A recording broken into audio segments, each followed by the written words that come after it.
Testing, testing. Testing, testing. Testing, testing. Okay, so hello everybody. Hello everybody. We are live with some Genshin Impact. We're going to continue the non-Krai Archon quest Act 4.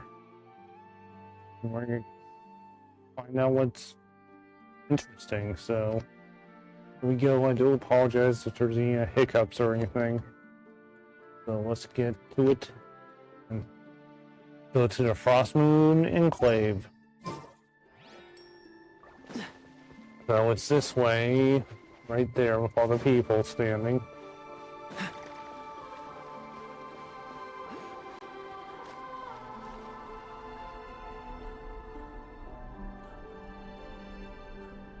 Miss Lauma, is everyone here? Yes. The fate of my flock is in your hands, Grandmaster Varka. Please keep them safe. My lady, what are you saying? Within the next 24 hours, we will face the biggest crisis the world has ever seen. This is not a burden that we deserve to bear, but I believe that we reap what we sow in this life. So I intend to act. I must do what I think is right. For me, that means fighting for the future of Krai.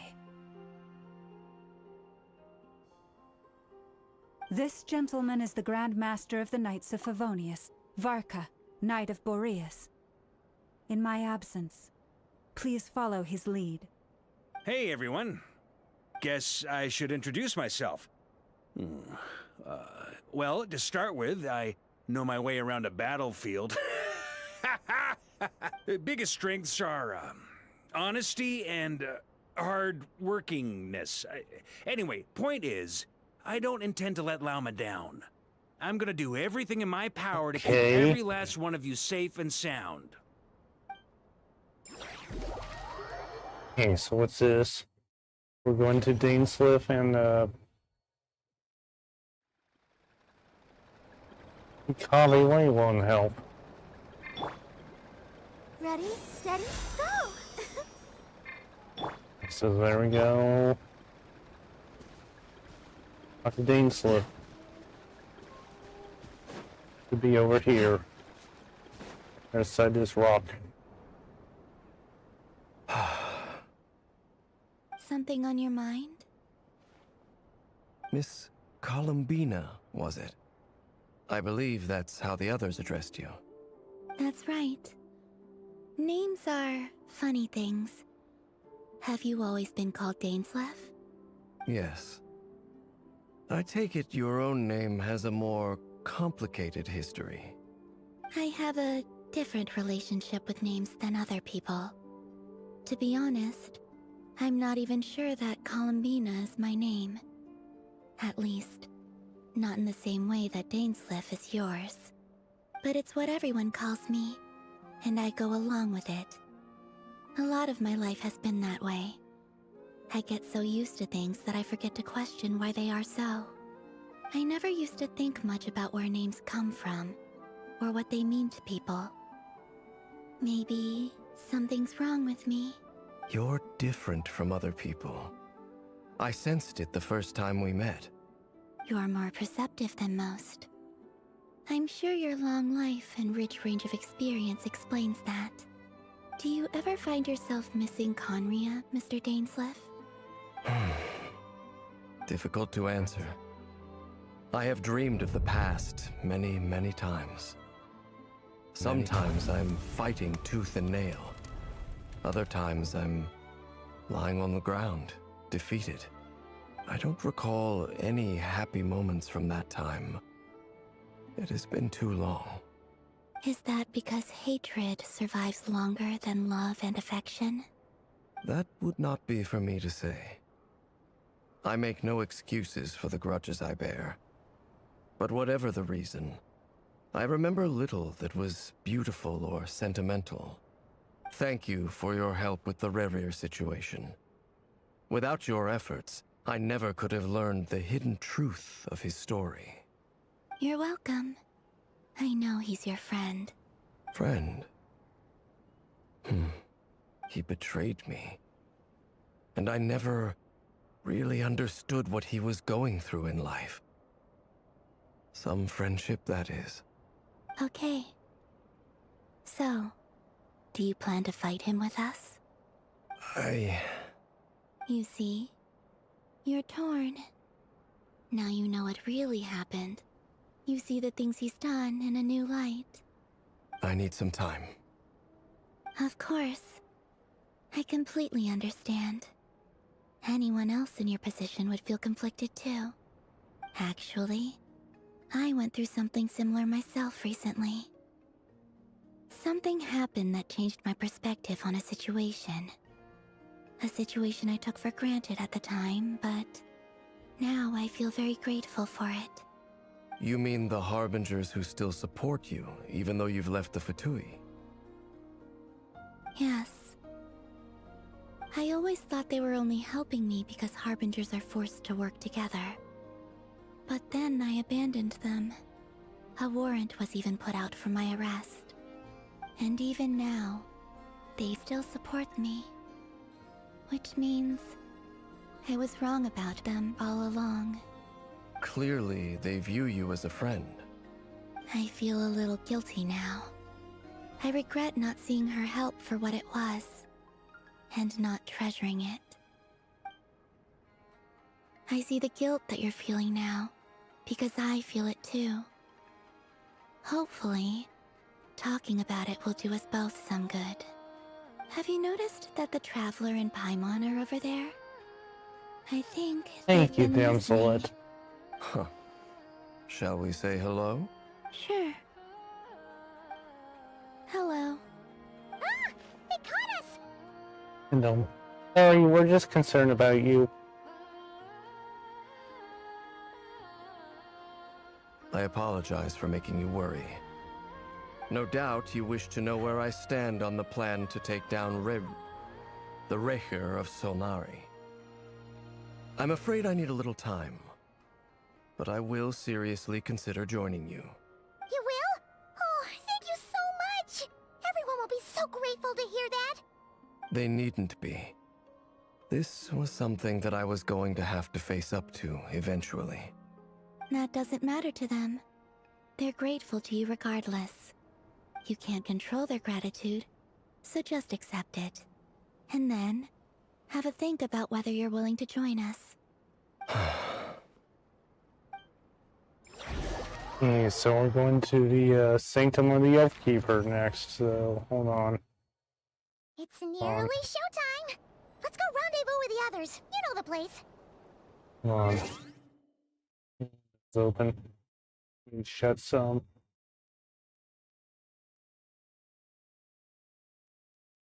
What's this? Okay, so here we go. Let's go to the agreed location.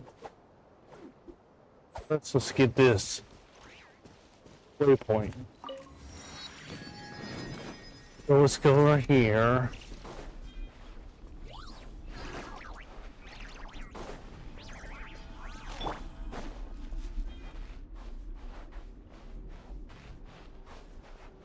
Let's see something. Let's see what the event is.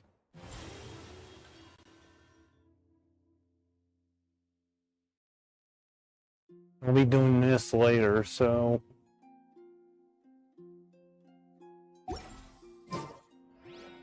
I'll take a break from this quest to do that in a little bit. Yeah, this looks like twins. Excuse me. Ah, This looks you're like earlier twins than I right here. expected. Hey, Flint's! Been waiting here long? Not too long. I came a little early so I'd have some time to think. Are you nervous about the battle? Quite the opposite. I'm reminiscing on my past battles. When I was awakened by the Ratniki, I had not touched a weapon in many years. I felt like the battlefield was not where I belonged.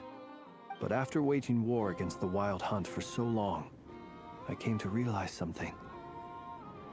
A life of absolute peace is simply not a possibility for me.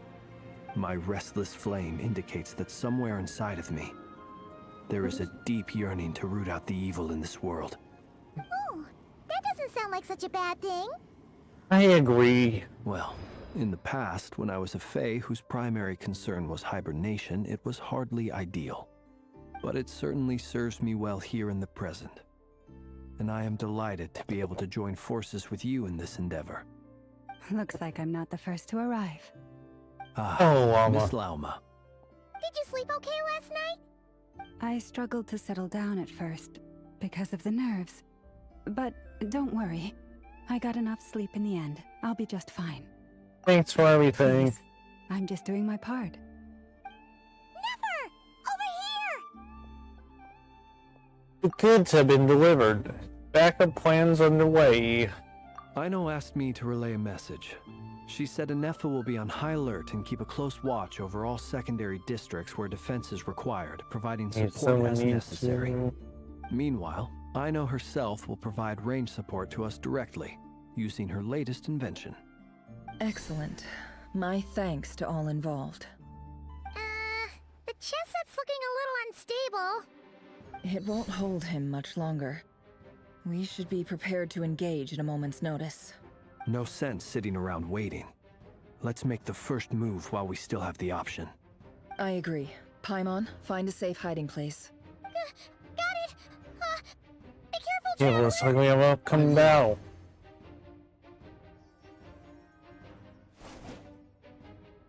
Everyone, take your positions as soon as the battle starts. Every ounce of strength we have in our bones, let us bring to this fight. Ready? Let's go. All right, here. Your futile ploys before. You have become the authors of your own demise. I wouldn't be so sure about that. You are merely a moment of sport before I tear down the moon. Okay, so Aryan.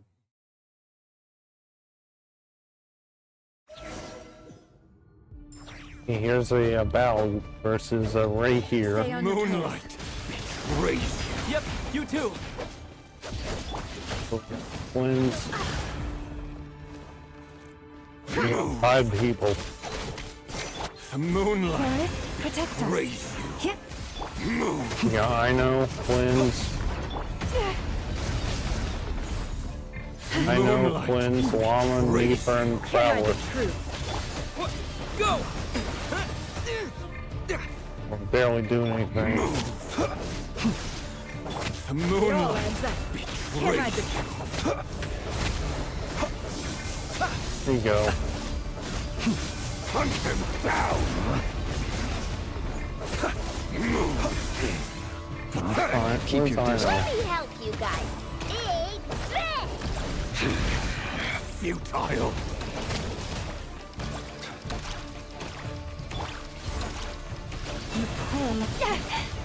Let's get these. No more lies. Can't hide the truth. Hunt him down. Use her ultimate. Leave this place. Pathetic. Okay, so here we go. Barely doing damage. Betrays you. We switch to Twins. Lush as the moon. Yeah. Two Twins. Be silent. Close your eyes. The moonlight betrays you. Observe. The moonlight betrays you. Hunt him down. Oh boy, this is not going well. Give me a chance for once. It began with the moon, and so shall it end. The Where is moon he? will protect you. Where is he? Yeah.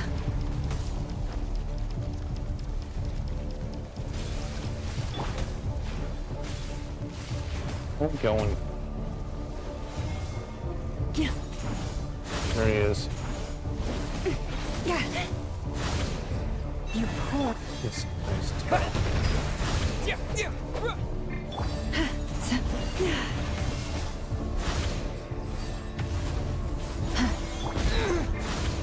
Ow. Leave this place. A grave transgression.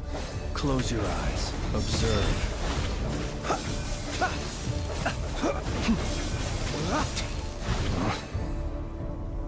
Be silent.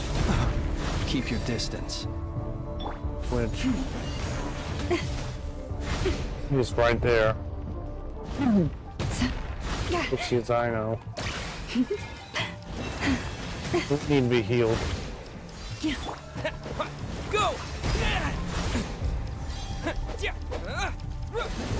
Do you see now? Yeah, there he is. From here, when will it be as you foretold?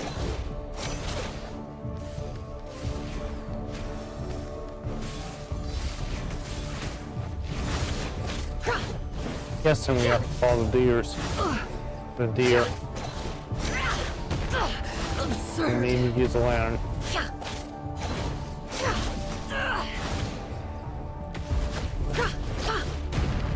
It's not going well. Oh boy. Branch into saw. Go! Where is he? Wait.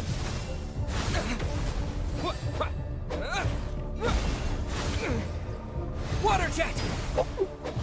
Excuse me.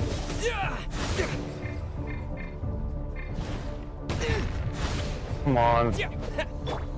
Observe. Close your eyes. Steady now. Your foul spirit is not welcome We go here. back.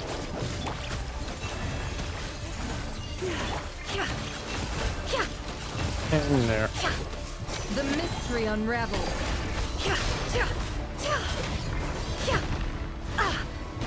No more lies. Water jet! Bombs away!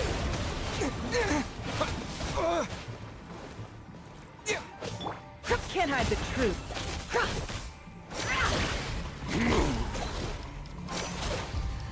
You get back here.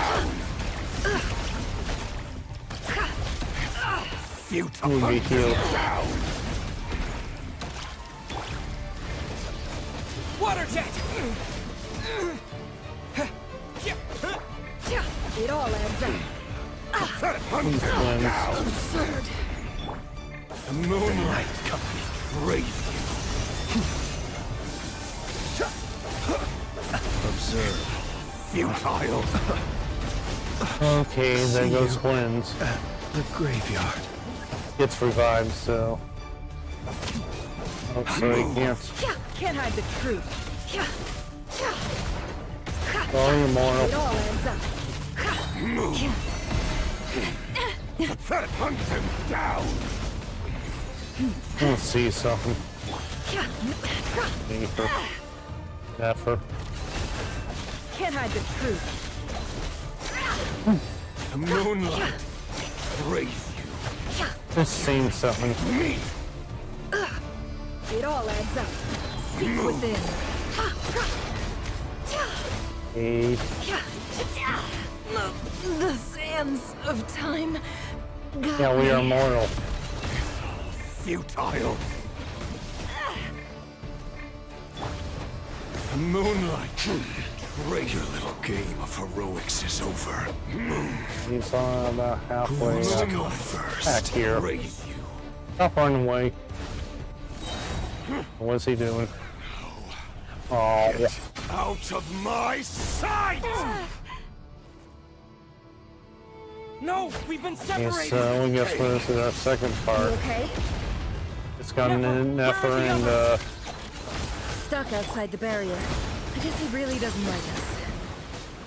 I told you before. No That's an effort. judge is always a death sentence. Be careful what you wish for.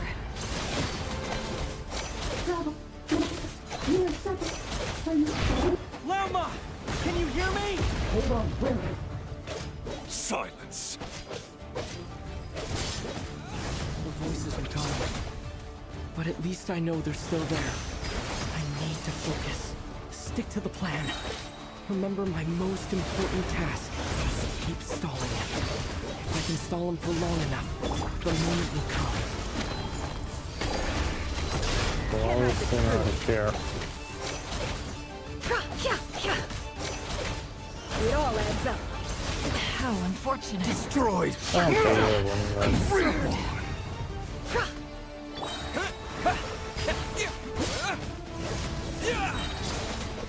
Bombs away!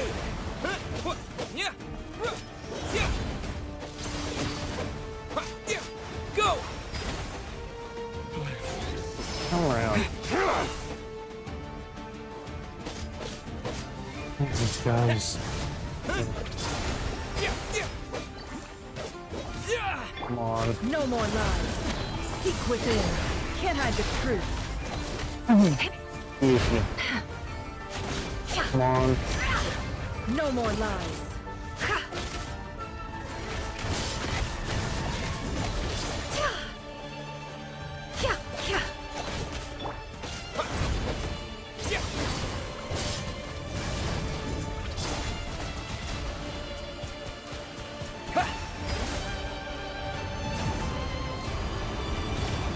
He's up there.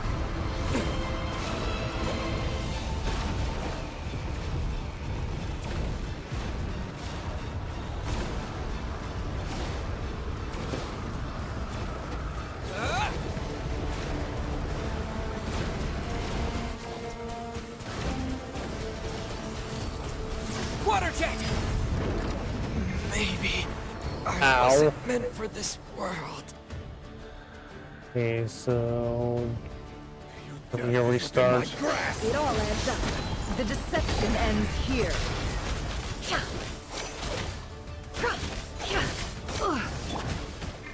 Destroyed.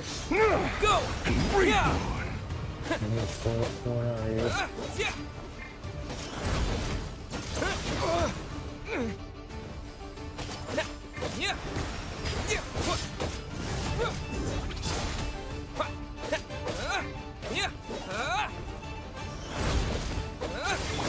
Can't hide the truth. Seek within. Destroyed. No more lies. How unfortunate. Can't hide the truth. It all adds up.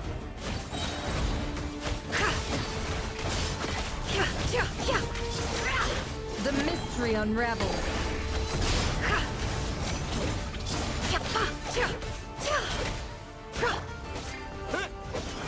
Wipe out! He missed it.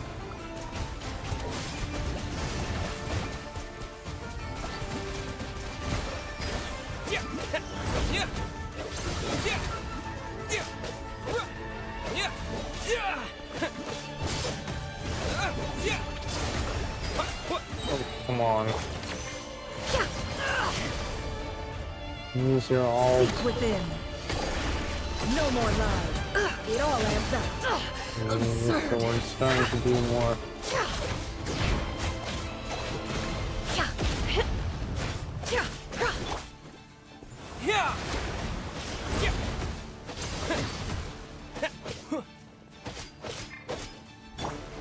The mystery unravels. They just push us around the couch. No more love.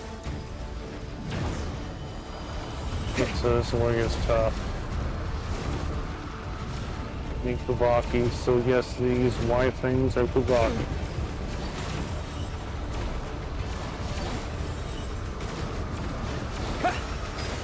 Shield. I've got this. We got shield.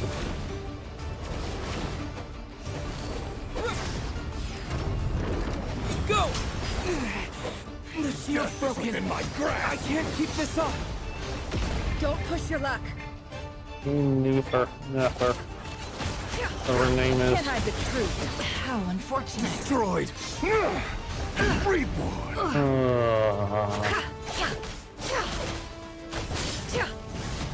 It all adds up.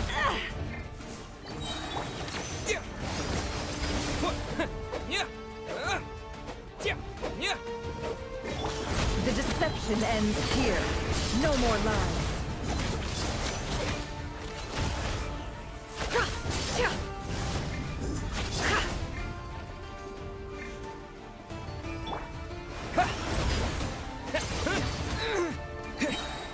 Nowhere to run, nowhere to hide. This is winnable. Seek within.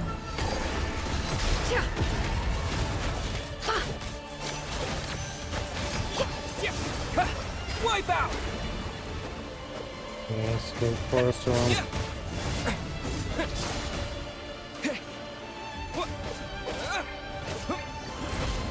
Water jet!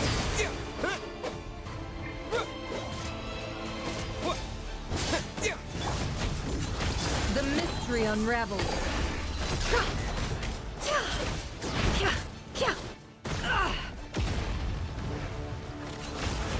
It all adds up.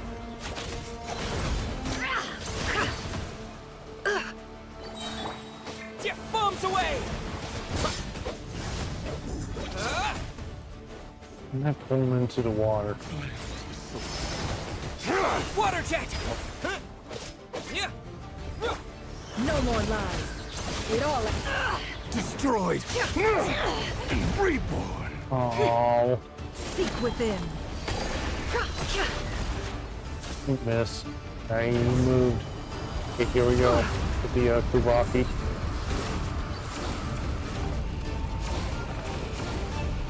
Curses. There's no other way.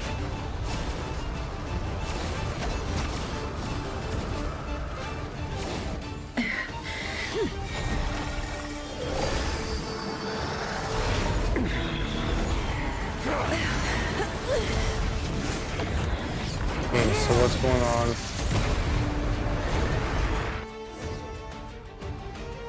The only way to defeat Rarer is to borrow his own power. That means Columbina will have to disappear while you two bear the brunt of his attacks.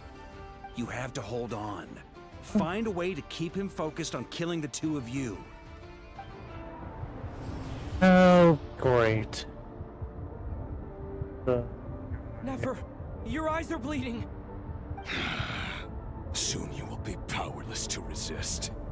And then, I will reduce you to dust. But that dust will plague your memories. Come on. Keep holding on. Any other tricks up your sleeve? Let's see them. As entertaining as they are, you've backed yourself into a corner. You don't fool me. I see your fear clear as day. I have to stoke his rage. Make him unleash everything. You fear what you could never defeat. You fear the thought of never being able to save your beloved. You cannot win the fight against fate, Rarir. Is that what you think? Well, now it's your turn to feel afraid! Okay, so what's going on? You fear the sound of your own name? Is it us you hate? Or is it what you've become? Let's see what becomes of you! Oh boy.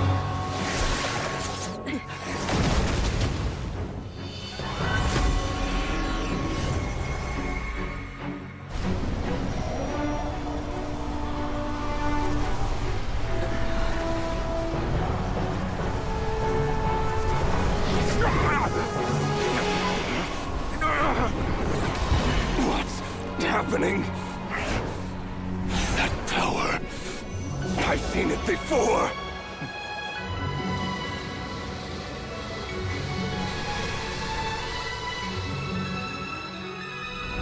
His power is on another level. We'll need to use an alchemical array to convert his power into a usable form.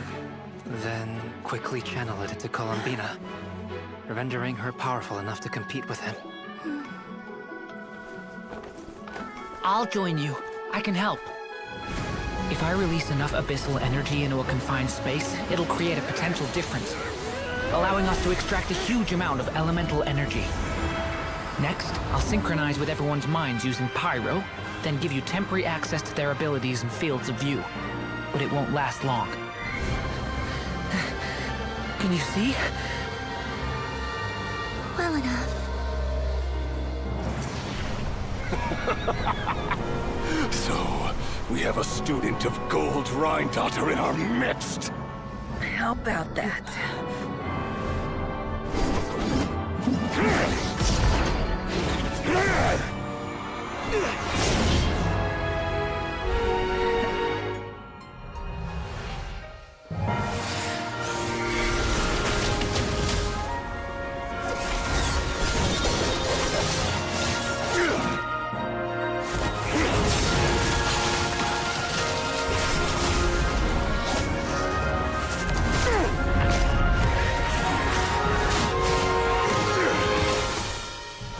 You use my own power against me? Just like how you stole Kuvaki. Look familiar?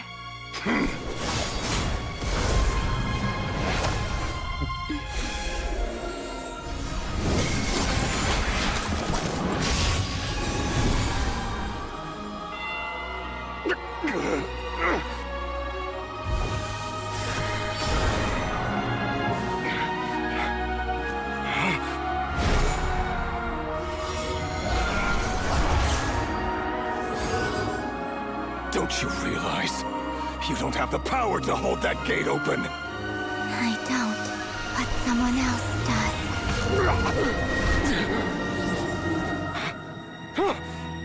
Goodbye, Rerir.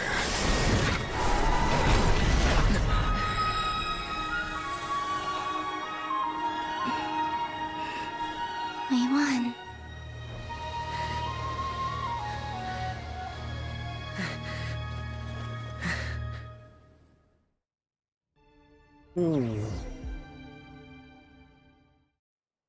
And so that happened. Nefer, how are your eyes? They're fine. Apart from the blindness, of course. It's not too late. Let me handle it.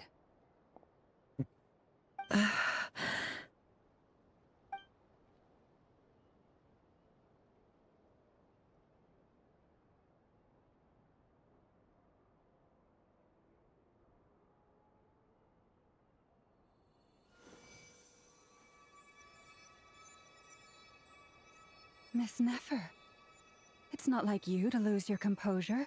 That was the most reckless thing I've ever seen you do. Reckless how? The situation was critical. Our lives were at stake. We had to do something. Even so. Okay. I guess you're right. Under the circumstances, it was a wise decision. You traded your eyes for an incredible victory. In business terms, I suppose that's a huge return on investment. I'd be hard-pressed to argue otherwise. Still, I don't like this outcome, and I don't want you to lose your sight for good. People suffer when they make sacrifices they shouldn't have to make, whether that means faith, strength, or in this case, your ability to even see. I had hoped you could win without sacrificing so much as a single hair on your head. Thank you. All done. Excuse me. Don't try and open your eyes just yet. We'll see how you're doing in a couple of days. Until then, please follow your recovery plan to the letter. I'll send full details through Yehoda. For now, just get yourself home, relax, and rest. My dear friends, we have fought bravely and achieved a spectacular I'll be right victory. back. A dark cloud Something. has been lifted from the skies of Krai. All in this land will be grateful for what you have done. The moon will remember this day. Thank you both.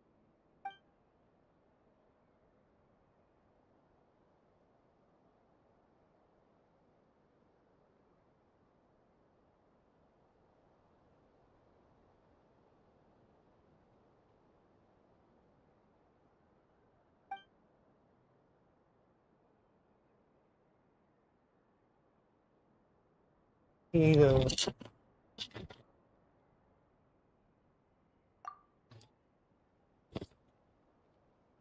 Kind of Nefer navigating the road with her eyes closed is a new one for you.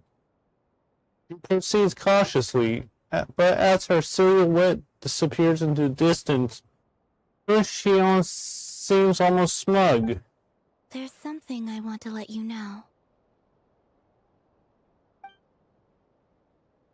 What is it? When Durin connected everyone's minds so I could access their powers, I also felt everything they felt.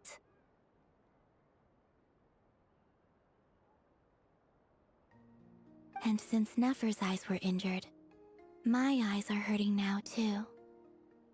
Huh. Hold on. Let me try. I only feel the pain. There's no actual damage. I just thought I should tell you. You're right. There's no damage. That's a relief. But I must say, I'm surprised to hear the Kutar share something like this with me. In the past, you never used to open up about yourself. Things are a little different now from how they were. I'm learning to share how I truly feel with my friends. Friends? You have no idea how glad I am to hear that.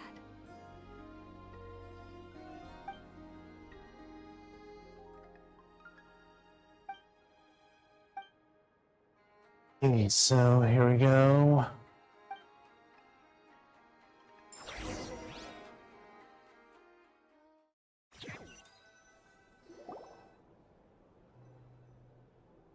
Here we are asleep. Yay! You're awake! Hello, How are Paimon. you feeling? Any aches and pains? Did you sleep well? I'm doing all right, Paimon. No need to worry about me. Phew! Well, that's good. Paimon's been sitting on the edge of the bed worrying about you for ages. You slept a whole day and night. Poor Paimon had to eat all by her lonesome. Glad to hear you didn't starve. How was the food? Your sarcasm. I hear sarcasm in that voice. It wasn't the same without you there to share it. Honestly, Paimon just can't relax when you're not your usual self. She couldn't enjoy the food and settle down to sleep. Well, I'm back to normal now. Oh yeah, and Albedo swung by earlier. He said to tell you to head to the tavern when you woke up.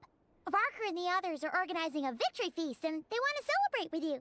He also dropped off some medical supplies, but you seem fit as a fiddle, so guess you won't be needing those. If you're feeling up to it, let's head over now. Wouldn't want to keep them waiting. Let's head over to the tavern.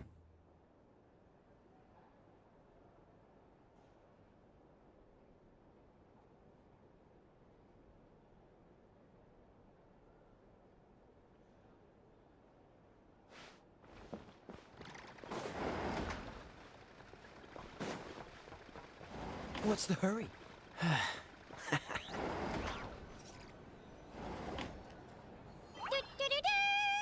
We're here!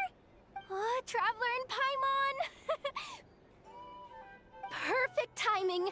We were literally just saying how there's no way we're holding this victory feast without you any longer, and we would have postponed it till tomorrow. How are you feeling today? Much better. Thanks. Don't worry about me. Relieved to hear it. If that changes, just let me know. Happy to check you over at any time. Yep, we're here for you. Anything you need, just let us know. Oh wait, where's Nefer? How are her eyes doing? Nefer's right over there. I'm sure she'd love to catch up with you. Let's go talk to group. So we got Nefer, Arca, being over there in the distance.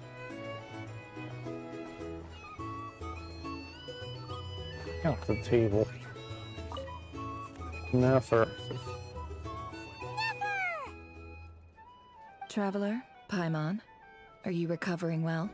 Much better. Thanks to a good rest. You're looking well too. Turns out that moon chanter has some real talent after all. My eyes were mostly recovered after just a couple days rest. I can actually open them again now. Yeah, but you gotta be careful. Lauma says not to strain your eyes while they're still healing. Yes, thank you. I'm well aware.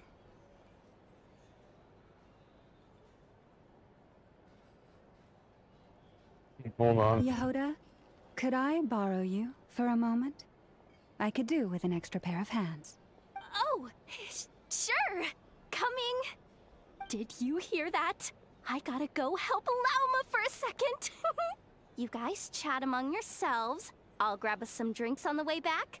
Paimon, you still like 'em sweet? You bet. Make it extra sweet, because Paimon's earned it. Sure thing.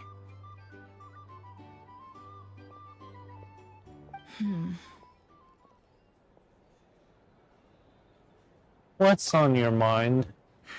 The Raker of Solnari. Kind of a snake, don't you think? More like a wolf in my mind. No, definitely a snake. A poisonous one who spewed his venomous hatred everywhere. Anyone who seeks revenge out of hatred for other people has become a snake. That's something my dad used to say. Guess he didn't like seeing people go down a path of vengeance. Perhaps. I'm sure it sounds like a very wise and open-hearted perspective to your ears. But me? I think hatred is a perfectly justifiable emotion. What else is left when everything you depended on in life gets stripped away? Something's gotta fuel that drive to keep on living. Look at your life. I see a lot of things that you could depend on. If you're worried about me, you can nip that in the bud. I'm not someone who gets stuck in the past. It's just... I suddenly feel like I was wrong to call my father a liar. He was just a fool. That's why the academia turned their back on him, and why the other tribes ganged up on him. Oh, father. How much better things could have been if you were a skilled liar. Look at the Ibis King. Thoth is a fiendishly cunning liar. And yet, strangely, he feels more like a father to me than my real dad ever was. He's never brought it up, but I'd bet he feels the same way. Why else would he give me the power to perceive the truth, while at the same time training me in the art of deception? Sadly, I never heard the Ibis King's voice. What's he actually like? Well, King Deshret banished him to Aru, which is essentially a prison, and posed 3 questions to him. He promised that he'd have his freedom if he could find the answers. His response was to take on a physical form and approach me, hoping that I could become his envoy and search for one of the answers on his behalf. Did he really think I'd fall for that? He's stuck there. He can't make me return what he gave to me. Sounds like he was nice. Sounds like he was nice enough to you. Can't... You definitely sound like father and daughter. So that's enough for you to decide he's nice, is it? He's a prisoner, and he was scared. So he decided to perform some good deeds to win people's approval. He lives in fear because he's a deceiver. How is Rerir any different? You can't work as a spy your whole life and expect a happy ending. It's preposterous. Yet I can't say I don't understand it. Liars live in the darkness of their own making, but it's still human nature to want to go on living. They say that a liar's soul is the most worthless thing in the world. What do you think? I agree with that, or I disagree. Okay, let's agree. If you understand that, it means you're smart, and you see things objectively. If you ask me, the soul of a liar really is worth nothing, because all they care about is themselves. For example, when something good falls into my lap, I don't go sharing the news around. Stops other people trying to steal it from me. I have a feeling some people over there may have overheard that. So be it. They have sharp ears. I can't keep anything from them. Any way of saying you warmed up to them now? Oh, is that what it looks like? It's like you're starting to see us as your friend. Well, You all know my past now. And I can't simply eliminate everyone who knows too much. So I guess I just have to put up with you. For the foreseeable future, at least. When you find yourself in a situation you can't control, the safest play is to keep calm and start monitoring everyone involved like a hawk. In the intelligence world, you need to have a sense of perspective and play your hand accordingly. If you understand what's at stake, please ensure my secret is safe with you. I trust you'll respect my wishes as a friend. But don't forget, I will also be watching you like a hawk. Sure. Very good. Oh wait! Now that the panic's over and we've all calmed down, Paimon suddenly remembered something. Okay, what is it? After all that build-up, our mystery ally never showed up even once. Okay, so that's a quest. Okay, a noise that comes from the indoors. Am I imagining things?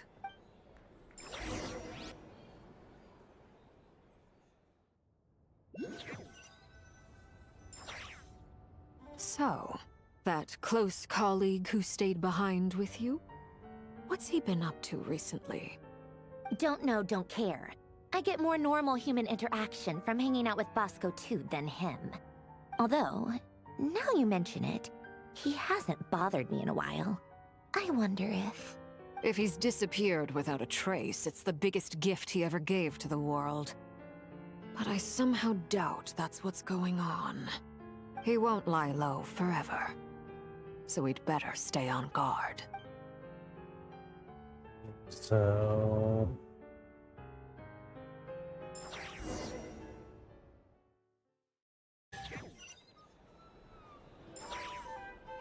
let's talk to...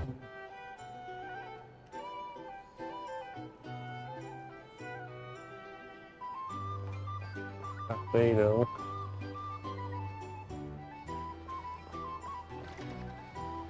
Bean Slipko. Nefer. Nefer. Let's go talk to Albedo and Varka. How have you been holding up? Any adverse reactions? If you start to take a turn for the worse, make sure you tell me right away. You don't need to worry about me, Grandmaster. I'm fine. I mean, I barely did anything, so... What? You're too humble, young man. You played an indispensable role in the battle for Krai. We can't thank you enough for your support. Sometimes, when people praise you, it's because you deserve it. The best thing is to accept it calmly and with grace. It's important to learn how to respond to words of admiration. Let's do a quick demonstration. Albedo, that was an incredible feat of alchemy. The pressure was on, but you worked flawlessly at lightning speed to get the job done. Thank you. I can't take all the credit, though. Durin played a big part in forming the alchemical array. See? Did you catch that? A masterclass in how to take a compliment. Okay, yeah. I did work pretty hard to help prepare for the battle. No point denying that. Hey, you guys! Yeah, so great work, everyone. You all outdid yourselves. Hey, look who's bounced back. Looking good, Traveler. Seems like you've recovered. You won't need to take any more medication. Can I get you a drink? Huh? You know how to order at a bar now? You've sure learned a lot recently. Handling a drinks order is ridiculously simple compared to alchemy. Don't worry, I'll blend into society yet. Paimon believes it. You're clearly a fast learner, just like your brother. To be totally honest, though, Paimon didn't quite follow all the details when you first explained the plan to us. Don't worry, that's completely understandable. Unless you're a student of alchemy, it's hard to grasp the principle and how the process works. To put it in the simplest terms, we saw how our enemy stole the power of Kuvaki. And that gave us the idea of stealing his power to turn it against him. When facing an enemy you have no hope of defeating, it's best not to engage them in battle. So, instead of looking for a way to overpower him, we decided to help Columbina get strong enough to at least stand up to him in a fight. For this to work, we had to analyze his modes of attack, confirm who his main target was, and make sure that he wouldn't go beyond the range of the alchemical array. For added security, we prepared a total of 4 arrays.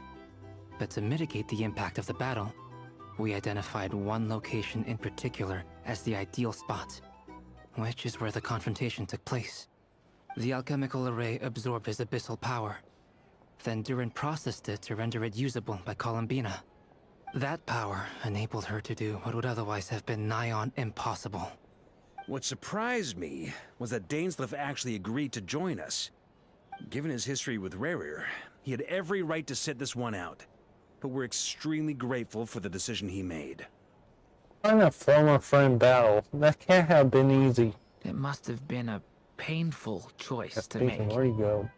But I'm sure that making a decision was far better for him than staying in limbo. Absolutely. He was torn between 2 paths, but in the end, he made his choice and stuck to it resolutely. He doesn't strike me as the sort of person who'd stay trapped in limbo for long. Anyway, however you cut it, everyone gave a stellar performance. And now, it's time to kick back and celebrate.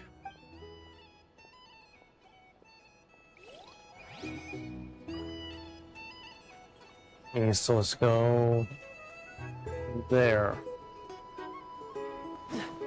Stuck on a bench. It's Nefer, so let's talk to Nefer again. Hello, Dory. Ah, Lord Sangama Bay. How lovely to see you. I must thank you for the device you provided. It was an enormous help. Would I be right in thinking that it was developed by the Academia? Why come and ask me when you clearly know already? I mostly came to thank you. That's more like it. A little gratitude goes a long way with Lord Sangama Bay. Play your cards right, and you might even stand a chance of becoming my long-term supplier. The chance to work with such a kind and charitable investor as yourself would be a great honor for the Curatorium. Huh? Charitable? Who said anything about charity? Oh boy. First time hearing about it. Let's see. The first plot of land you purchased in Krai, your desert interests, and... Stop! What do you think you're doing? Exposing my investment history! It's nothing to hide from. They're all perfectly legitimate investments. And some of the land you purchased was with the intent of building a sanctuary? Yes, I heard about that too. How did you... You're a curious case, Lord Sangama Bay. You don't like people finding out about your good deeds, do you? But I'm afraid no matter how hard you try to keep things under wraps, where there's a will, there's a way. You did it for Sumeru, didn't you? It was empty land that was gonna go to waste otherwise. I figured if I built something there, it might at least get some use in an emergency. Disasters are capricious things. They strike without any warning. I've lost family to a disaster before, and I don't want to lose any friends or business partners if I can help it. My elder sister used to dream of finding a sanctuary. Somewhere with plenty of food, water, and medicine. Where everyone could live happy lives. It was something I looked into, but after discussing things with the Dendro Archon, I decided on a more effective strategy. The tech people handled the tech, and Moneybags provided the Mora. It just made the most sense. It's a pity that so few people know the truth about you. Everyone says that you view everything in terms of Mora, and all you care about is growing your own wealth. So, what's the problem with that? Everyone wants to be rich. It's human nature. So yes, I love Mora, and it's nothing to be ashamed of. But surely you have dreams of your own, beyond just making Mora. You don't get it, do you? My dream is to invest in other people's dreams. And, you know, make a nice little slice for myself along the way. Just thinking about it makes me happy. That sweet, sweet sound of Mora. Thank you. For the device? And the pendant. Oh, that. I was just returning a favor. Don't worry about it. Seems like we've both been away from home for a very long time. Yeah. So long that I barely remember what my family even looked like. That would be your mother, father, and sister? Yeah, though it's been years since my sister passed away. It's not like I want to forget them, obviously, but memory can be even more ruthless than the most calculating business person. Beyond a certain point, if something isn't helping you, it just gets rid of it. My sister can't help me now. Slowly but surely, her face is fading from my mind's eye. It's become a vague impression. Not everything will fade. When loved ones pass away, the beautiful memories are the ones that last the longest. Yeah, that's true. If you ask me, that's the one silver lining in all of it. Well, that, plus, I'm sure that life is much better now than it was back then. Oh, absolutely. I have tons of Mora, a big beautiful house, business is booming, and I'm as happy as can be. You've got a lot going for you too. Boss of the Curatorium of Secrets? I'm sure there's plenty of Mora to be made in that line of work. I appreciate the vote of confidence.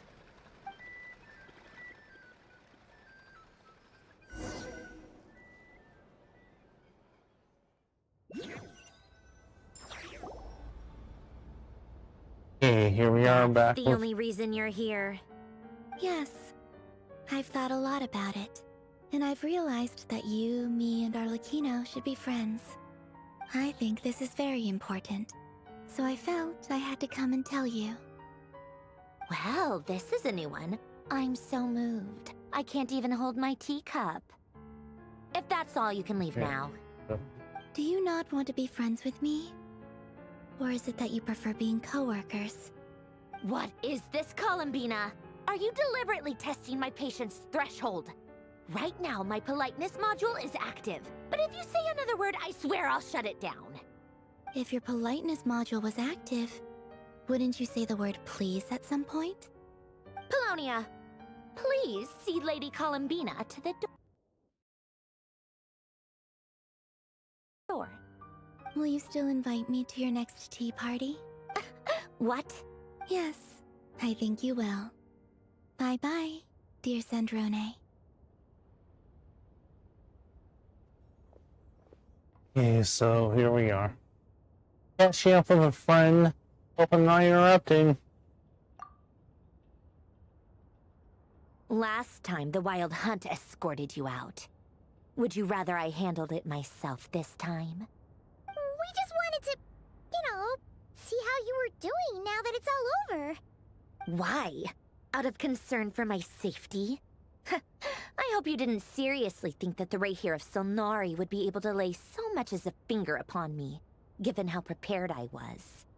Mostly because you kind of helped us out, so we just wanted to check you were okay. Looks like all your robots are fixed, huh? I spy books and teacups on the table. Afternoon tea, so we're not interrupted. So afternoon tea, so we are interrupted after all. Oh, don't you worry about that. Tea time is already a write-off. The visitor before you managed to kill my appetite. If you're in the mood for tea, go ahead and help yourself. Otherwise, it's going to waste. My coasters are still missing in action, though. Use this notebook instead. Whoa! Pretty hefty notebook. Look at all those calculations. You can ignore those. They're just dumb scribblings. I doodle and write in my free time. Sometimes I remember the distant, dreamlike past. Sometimes I imagine the far-flung future. And other times, I grit my teeth and note down all the crazy nonsense going on in the present. Some people do the crosswords in the newspaper. This is my equivalent of that. Trying to predict the future is like daydreaming. And writing about the present just makes me furious.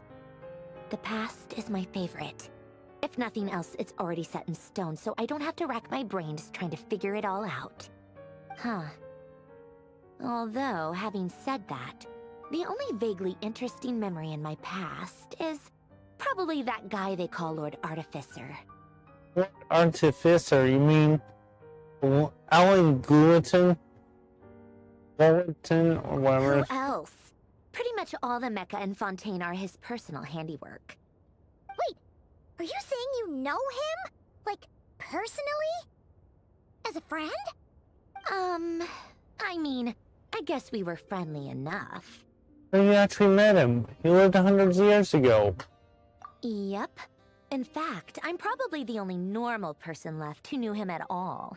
We used to chat occasionally back when he was still around. Before he passed away, he asked me to destroy all his manuscripts. I honored his request. But I did read through everything first before destroying them. I mean, I couldn't let the genius of Lord Artificer Alain Guillotin disappear like that. Would have been such a waste.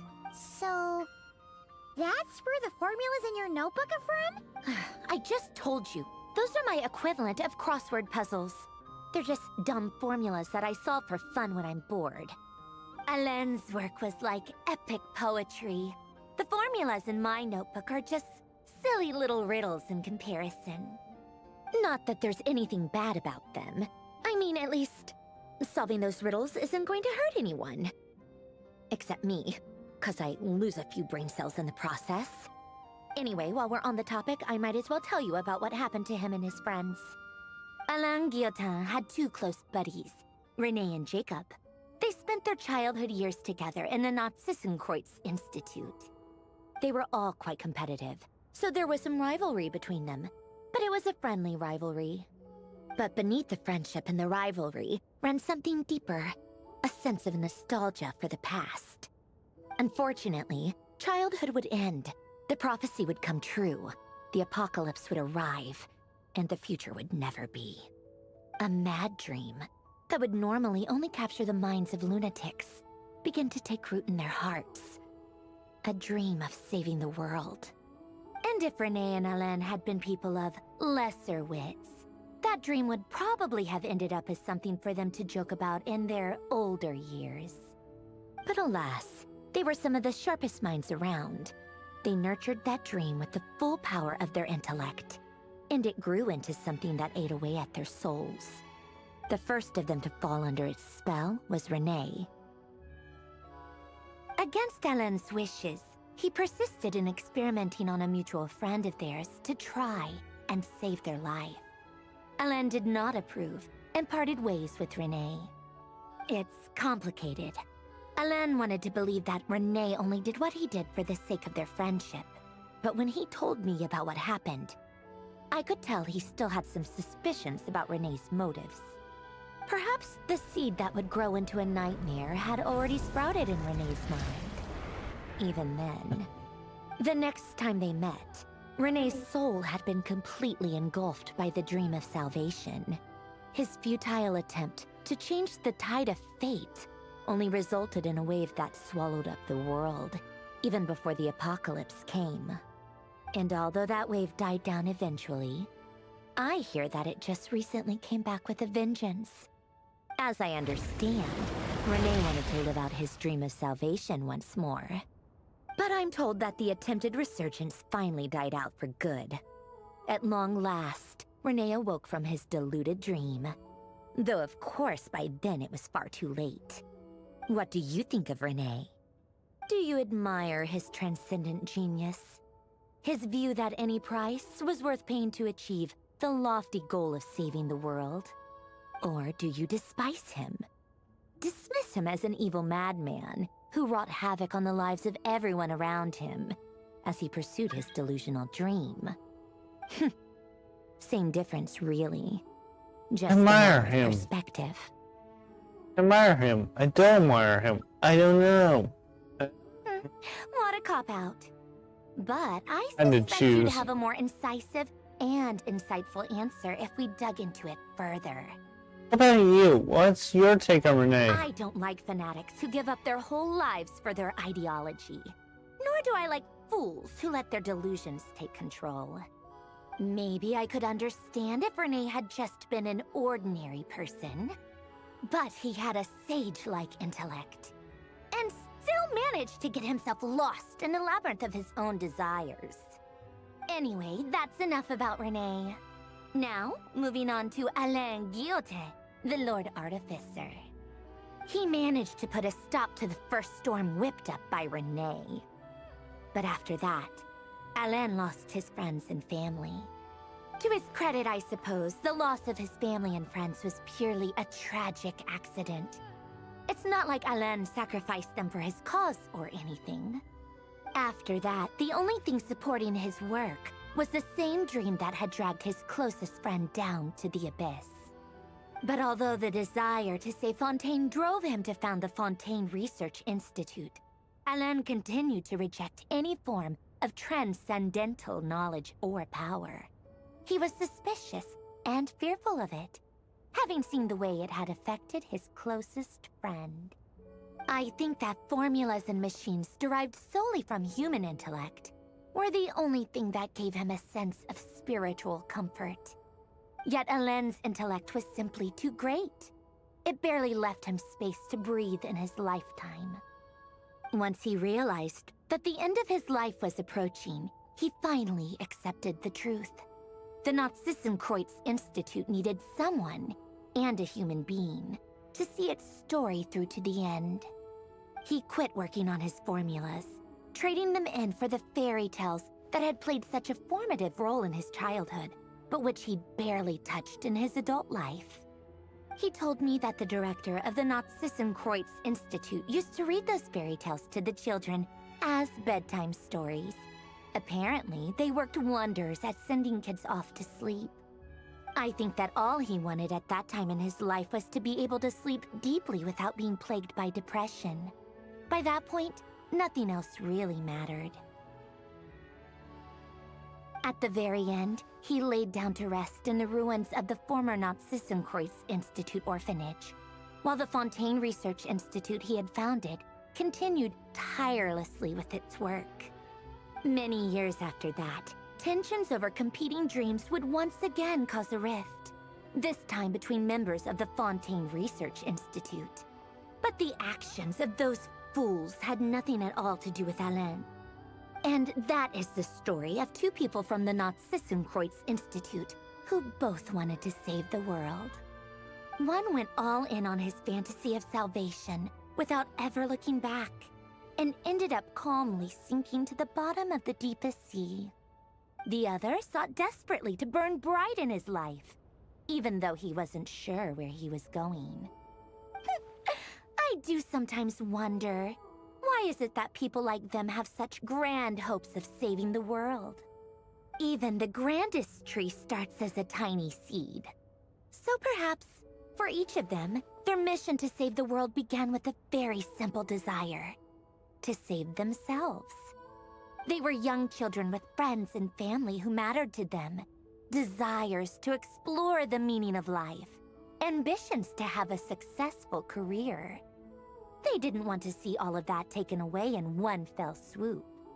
Or maybe they just wanted to find something to anchor themselves within the chaos, to stop them getting quietly swept away by the storms of life. But instead, the search for their own salvation took them down the rocky road laid out by fate. Do you think the desire to save oneself is enough of a justification to try and save the world? Yes, it's enough. No, I don't think so. I don't know. Let's keep the train rolling. No. I guess that's a fair answer. At least you're not trying to hide your confusion. Alain was much more straightforward about it. I asked him the same question back when he was in his prime, putting all of his energy into his work. Yes, it's enough. That was all he said before getting right back to his work. He was always that way. All right, tea time's over. I owe Arlecchino a favor for telling me these stories. I'll have to bring a whole sack of gifts the next time I visit the House of the Hearth.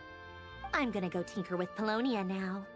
You guys can do whatever you want, as long as it doesn't involve interrupting me. Polonia, exit hibernation mode. Begin diagnostics.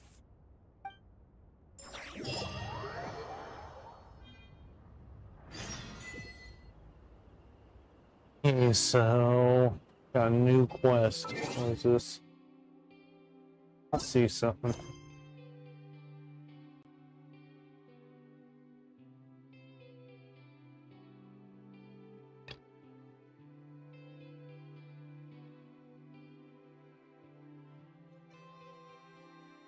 Let's see. Let's see the event. Come on.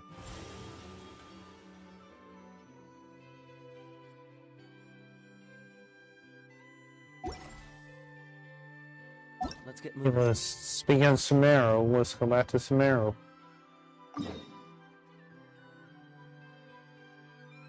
Let's head back to Sumeru for a bit. Excuse me.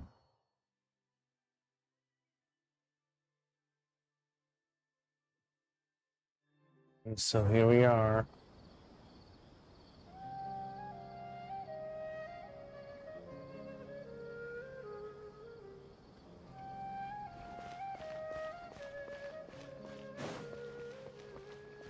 Yeah, the academia. I'll be right back. Spare him for a bit. Be right back.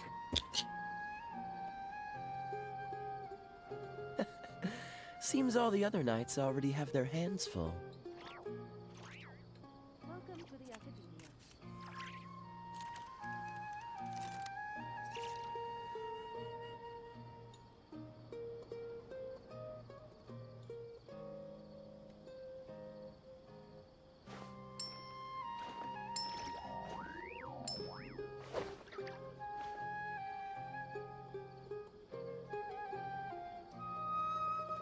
Welcome to the Academia.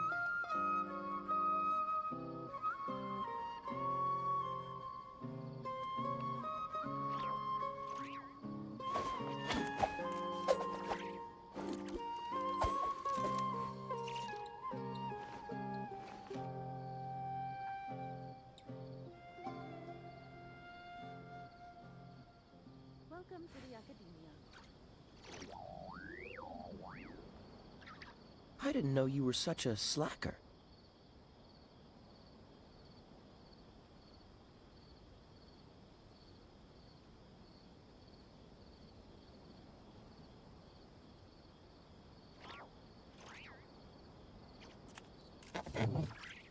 Welcome to the Academia.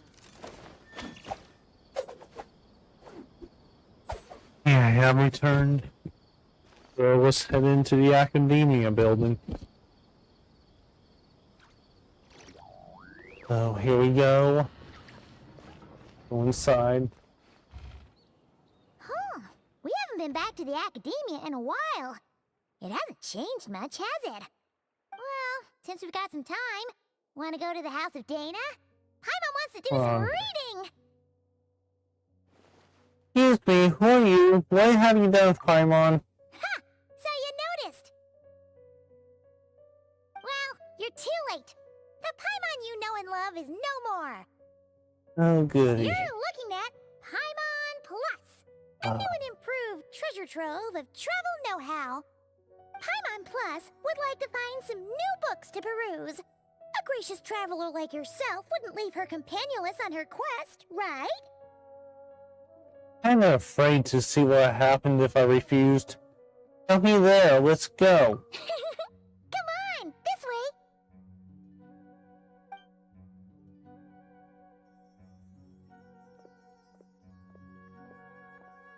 Oh hey, it's Krai and Cyrus. Wonder what's going on. Let's go see.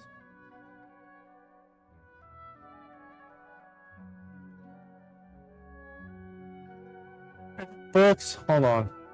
The books abandoning the quest already. Well, you know what they say? Learning is a lifelong quest. Which means there's always another chance to read a book. But you never know when the next chance to reunite with an old friend will come along. Sure, whatever you say.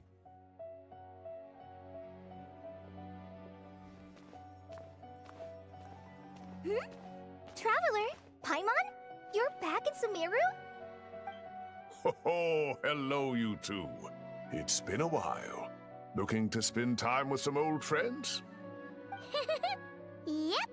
We saw saw some familiar faces, so we came to say hi. Exactly. How can I forget the old man who lives next to Zaha Hadi? I don't know if I'm saying that right. If I'm not, I apologize. Hold on.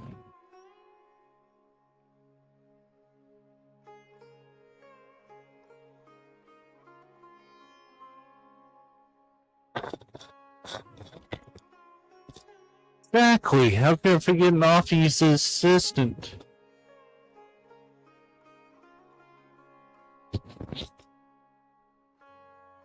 Ho ho! Excuse you Oh. associating me with that woman. And if you're going to remember me that way, you should at least mention my tomato growing skills. So he's mad about the Zaha Hadid part, and not the old man part? Well, Paimon's glad to see you in such good spirits, Cyrus. Must mean things are all good here in Sumeru. Apologies, Sir Cyrus. I'll make a joke at your expense. Ah, well, it's quite all right. I'm not the type to take offense at that kind of thing. You definitely are. Anyway, what were you and Krai chatting about just now? Ah, that. Well, it was quite a spontaneous meeting. I was leaving the sage's office when I spotted Kole in conversation with a Mahamata, and it looked serious. I thought something bad might have happened, so I hurried over as soon as the conversation ended. But as it turns out, our Kole is moving up in the world. The Academia even hired her as a consultant. Wow! That's incredible! Oh, it's nothing, really. Look at that, so humble. Takes after me, she does? Not at all. Not at all. No, wait. I didn't mean that to sound like I don't think you're humble, Mr. Cyrus, because of course you are. I just, Kali's so nervous, she's sweating. I should help her out. Exactly. Anyway, what are you a consultant for, exactly? Oh, well, I wouldn't even call myself a consultant. I'm just helping out. Now that the new semester has started, a lot of students and scholars are doing fieldwork for their research. But it can be dangerous for those who don't have a lot of experience in the wild. So, the Academia is planning to establish an agency that provides guidance on outdoor survival and rescue for people who need it. Oh, Paimon gets it! So, you're here to explain rainforest survival as a representative of the Forest Rangers. Yeah, pretty much. Of course, when it comes to tips on deciphering mechanisms or defeating monsters, that's for people who are far more senior than me to handle. And speaking of which, since we're short on manpower, the person in charge at the Academia said we're still accepting newcomers. If you're interested, you're welcome to join and share your insights. Ah, seizing the moment. Well done, Kole. Recruiting someone as capable as the Traveler is a great idea. Oh, and just between the four of us, the Academia has set aside a generous amount of funding for this project. Of course. Well, since Kali's thrown her hat in the ring, we should help out too. What do you say, Traveler? Well, as we all know, I'm nothing if not helpful. Great! We're all supposed to meet up in Aru Village later, so I guess we'll regroup there. I was kinda worried, since Master Tainari isn't around to help this time, but now I feel much better. Have faith. He doesn't even want help to do a good job. Yeah! Great job. If you don't use the Academia's eye for talent, you can trust ours for sure. And mine, of course. I have as good an eye for people as I do for tomatoes. Well, there you have it. Thanks, everyone. Oh, speaking of Tainari, how are things with him and the others? Good, thanks. All the Forest Rangers are doing great. Oh, but Master Tainari did mention that Sino and Sethos were heading to Gandharvaville. I'm not sure if it's for work or something else. Huh, knowing them, could just be to play some cards. I'm not sure. Apparently Sethos is bringing someone else with him too. but with my academia commitment, I didn't have time to ask for more details. Huh. Well, now Paimon's curious. Should we go check things out, Traveler? Why not? It's been a while since we dropped in to say hi. That's true, and I'm sure they've missed you. Now that is how it should be between friends. Getting together to play cards or enjoy a meal. Yet here I am, stuck with Nephis, who only ever calls to talk about research. Well, I won't delay your reunion any longer. Until next time. Goodbye, Mr. Cyrus. Take care. Alright, I should probably get going too. See you later, guys. Come find me in Aru Village when you're ready. Sure thing. Looking forward to seeing you shine, colleague. So, return from mysterious realm. Okay, so what's this?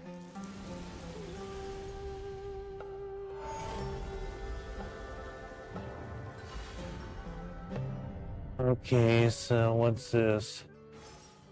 Here we have mechanical puzzle parsing paradigm, skillful scouting, safe engagement training. What is this? This is the quest. What's the other one?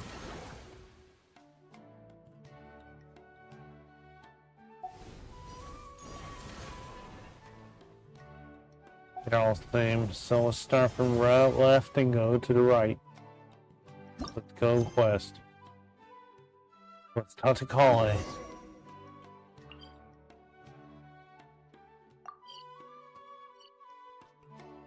He's in the same place we are, so...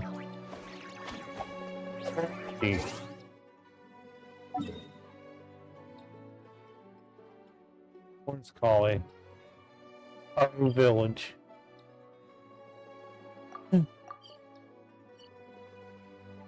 Take a walk.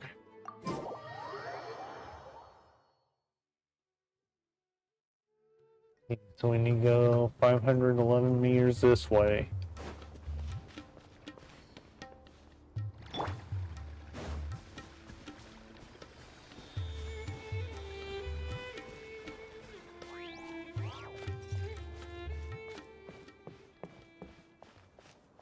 It's gonna take a nice walk.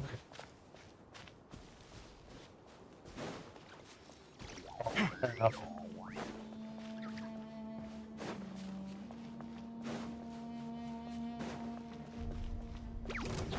Okay, so we got some, hold on.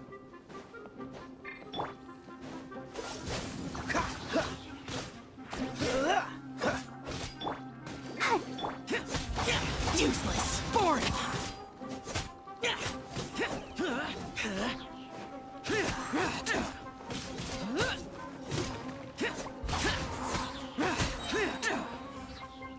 So there we go. Get these. We need them. We're in the desert. Into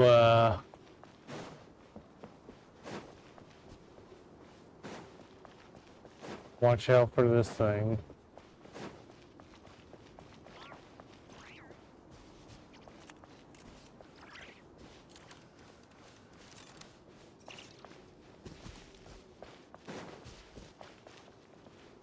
Get the scarab.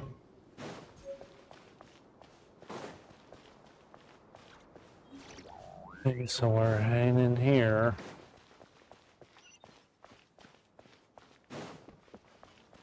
Aru Village, I think.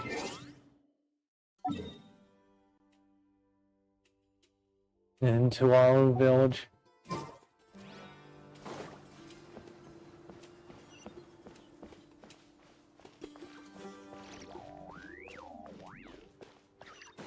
Talk to Krai. There's something up here.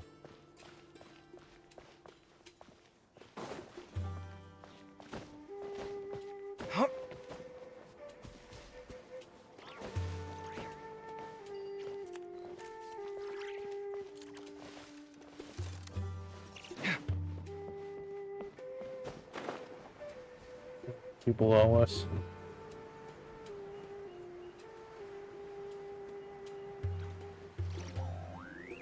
Over here. Traveler, Paimon, over here! Welcome to the home base of the Fieldwise Center. As you can see, the core projects are already up and running, so we can get to work at any time. Hey, so what is this? This feels like one of those places light novels talk about. You know, the adventuring hubs where rookies gather to take quests and stuff. Oh, and almost like a school festival at the same time, with everyone getting together to learn and then forming teams to hone their skills. It's so exciting! Yeah, I'm pumped. Oh, wait, know what you've been reading, Paimon. Well, this place isn't quite as decked out as a school festival, but Master Tainari said the academia plans to be generous with the resources. Anyway, before students and researchers head out on dangerous field missions, they can come here for advice and emergency training. We even have professionals on staff that can join their teams to serve as guides or safety personnel. Yeah, you can think of it like a Oh, forward Amber. operating base, equal parts theoretical training and field practice. We'll familiarize new recruits with potential challenges in the wild and take them through drills so there's no reason to panic during the real thing. Amber, you're here too? Let's see how well I gain new job responsibilities. And calling in reinforcements from far and wide, Krai. Surprised? I know I was. I'm off duty right now, so I was planning to just drop in on Kali for a bit. But I didn't realize how busy she'd be. I'm not the type of person to sit around and watch, so I decided to be her assistant. Sorry, Amber. I didn't mean to put you to work during your time off. Don't worry about it. A little relaxation balanced out with some fulfilling work is a great vacation in my book. Plus, I've learned a whole bunch of stuff too. And I got to see the Traveler in Paimon again. I mean, it just keeps getting better. We should have a giant feast once we're done here. How does that sound? A feast with the first friend we met in Sumeru, and the first friend we met on our whole journey! Of course. That sounds just about as awesome as a giant plate of sticky honey roast! Then we should get this show on the road then.